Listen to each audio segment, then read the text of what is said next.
Welcome to Total Retail Talks, your podcast channel for retail knowledge.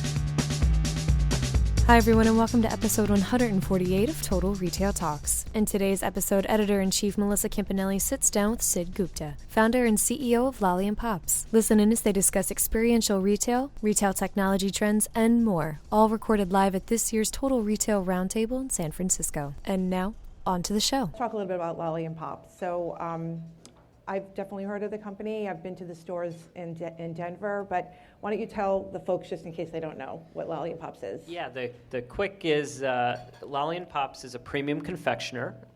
We sell everything from single origin chocolate bars to gummy bears and everything in between. We've got 47 stores in 18 states around the country. We've got a wonderful e-commerce business and a wholesale business. You'll find us in Nordstrom's and Bloomingdale's and Anthropologie and Papyrus and a lot of other places as well. So forgive me, but I mean, I feel like there's maybe a lot of candy stores around and candy. I mean, what was the white space that you thought maybe, there was a need for something else, something different? Yeah, that's a great question. Look, it's helpful probably to give you some background about how I got into this crazy business. How did you get into running some candy stores? I think that's probably an interesting question to answer. So, I started my career in finance. I was an investment banker, and then I worked in private equity. And I left, and I wasn't sure what I was going to do. And I think this is where life kind of takes you in a very unexpected path. And I ended up finding a chain of candy stores based in Oklahoma that needed some help. And I moved to Oklahoma to go and turn that company around. Wow, that's so interesting. And so I fixed that small little business, and I kind of came into a key insight. So these stores that I had bought were 30 years old.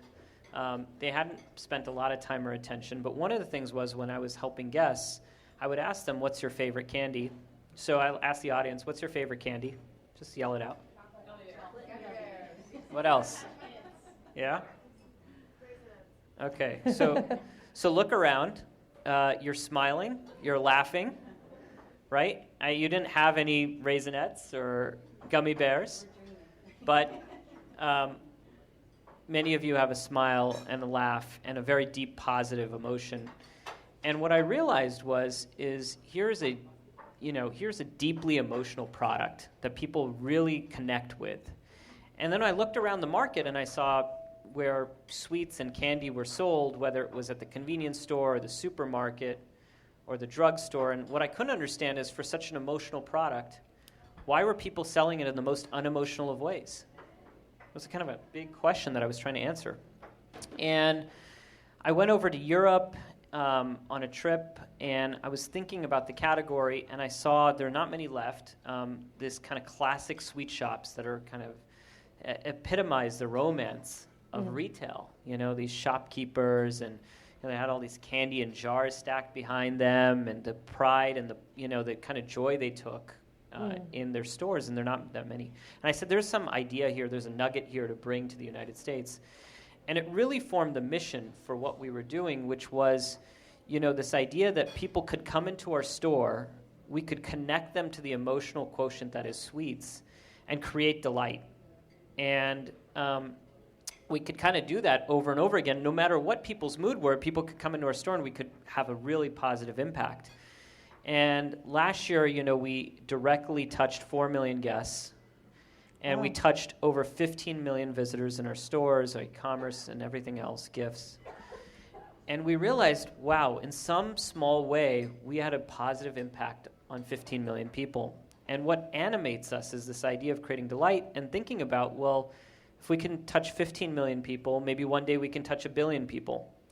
And if we can touch 1 billion people, maybe we won't have the market cap of an Apple, but certainly we would have made a lot of people's lives better for just a little bit. And the idea of having that cultural impact on the world, I thought was a really powerful idea.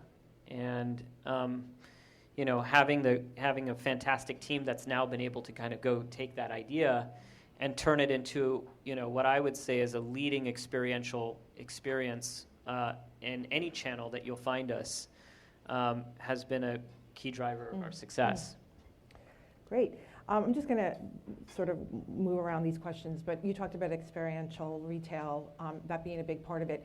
Can you talk a little bit about what you do in the stores that makes it different, or the experience idea, and why that's important in retail, today?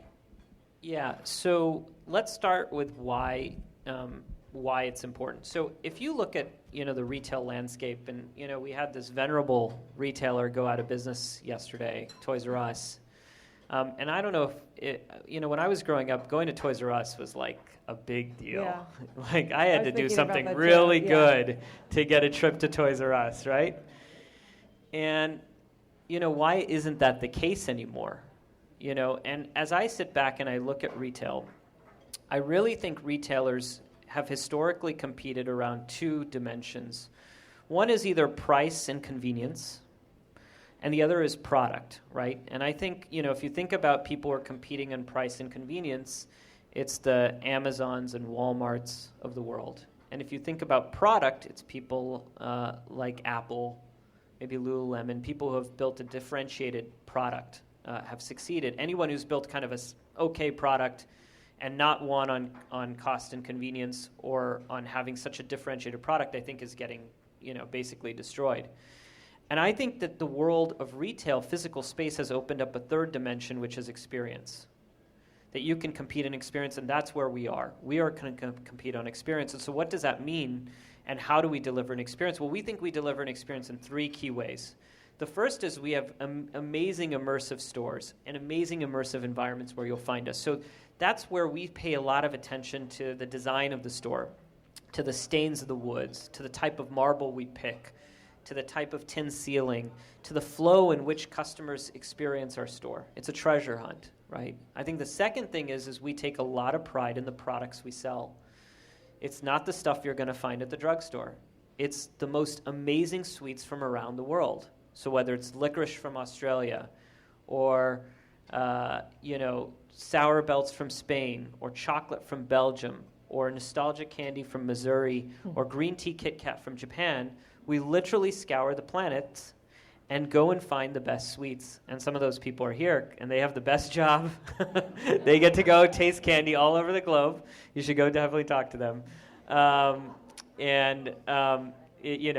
That product advantage has been significant. I think one of the interesting things that's come out of this is our expertise in sourcing great product combined with a design expertise has enabled us to bring a lot of innovation to the category and a lot of new products. And you'll find that under the Lolli and Pops label. And so I think that's been a very successful kind of combination. And I think the third very important piece is hospitality. And, if you go to most stores, no one will even say hi to you. They won't engage you. They won't spend time. And in our stores, you're greeted by what we call magic makers. They've got crisp Oxford shirts and bow ties and aprons and hats. So they play the part, and then you're taken on a tour. You get to try a lot of candies in the store. You can try anything. Who hasn't wanted to go to a store, a candy store, and try things? And we're very generous. We love to share. And I think that really engaging experience where you're building a much deeper relationship with the customer. I think, in the past, especially if you're selling on price and convenience, it's okay to have a transactional relationship with your guest. But when you're selling on experience, you have to have a much deeper, richer connection. And so I think that's been one of the big keys to our progress. Great. So I'm also going to jump ahead.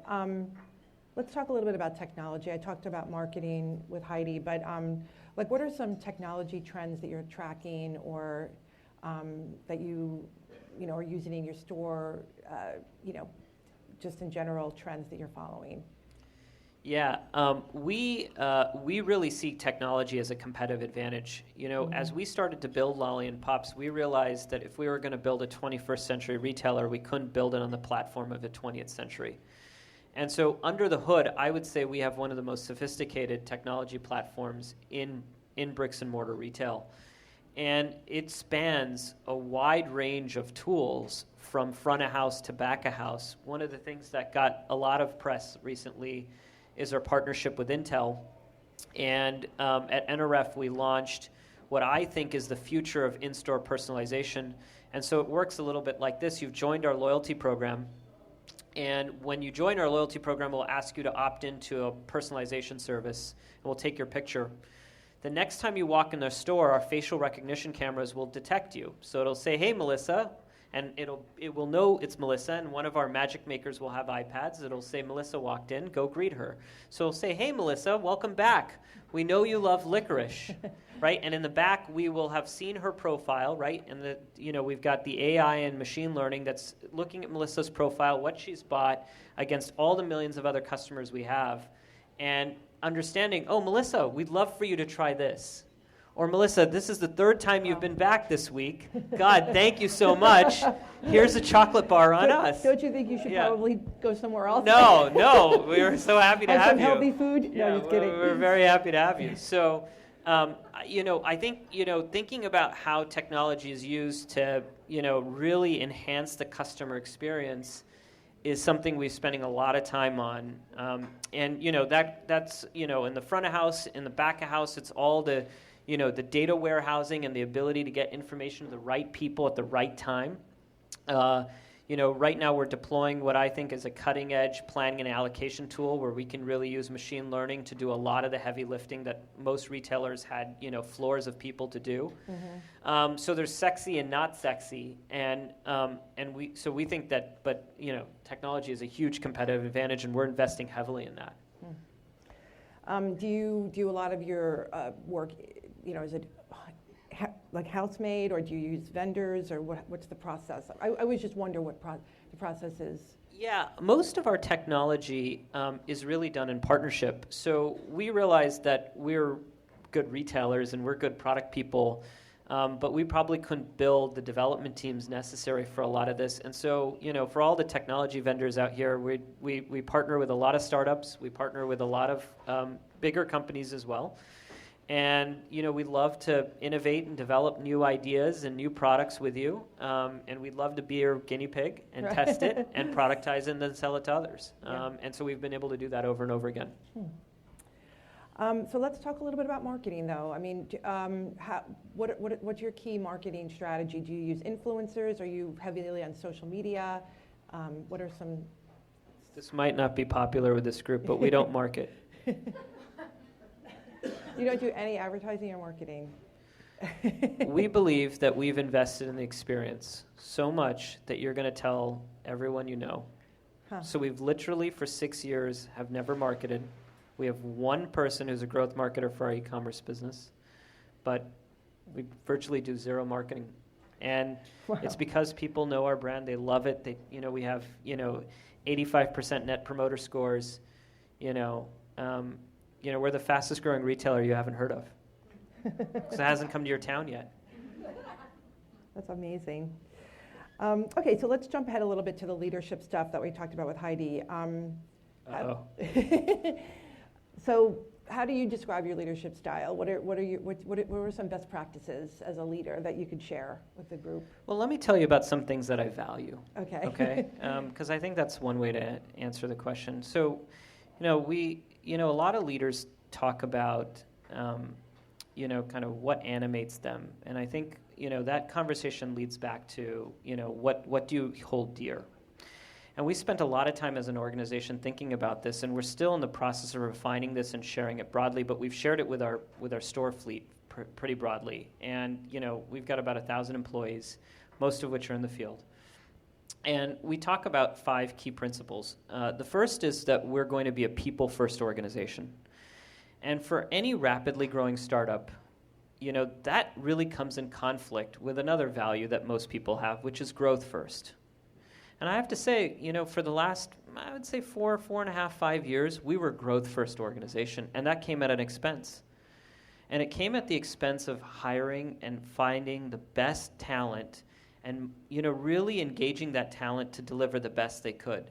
And it helped me open my eyes to think about, well, if we're going to really build this business for the long run, the most important asset is our people, and we can't give it lip service. And so what does people first mean? It means guests first, but it also means team first.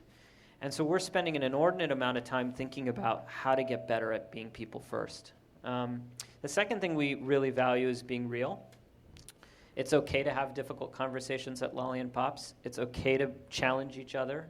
It's okay to not agree. And I think transparency and being real really helps move the conversation forward, and creating a space that allows you to do that is a really positive thing for growth. You know, we talk about growth and how we're going to be a growth-oriented business, how we're going to care to grow, that we want to grow. We're going to talk about an ownership mentality, right, as part of a business, that's going to be something we really, really value, right? So along those same lines, what's next for Lolli and Pops going forward? I mean, Oh my obviously God. you're going to grow. And Yeah.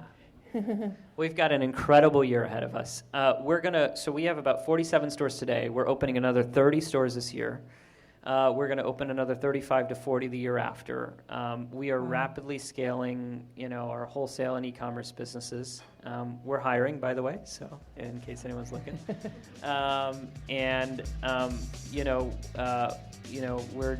We're looking to continue to spread the brand and spread the word and really delight others. Thanks for listening. For more information on this episode, be sure to visit our podcast channel page at www.mytotalretail.com/podcast for show notes. Total Retail Talks is available on Apple Podcasts, Google Play, and Stitcher, but be sure to subscribe to our podcast channel page as well. Thanks, and until next time, this has been Total Retail Talks.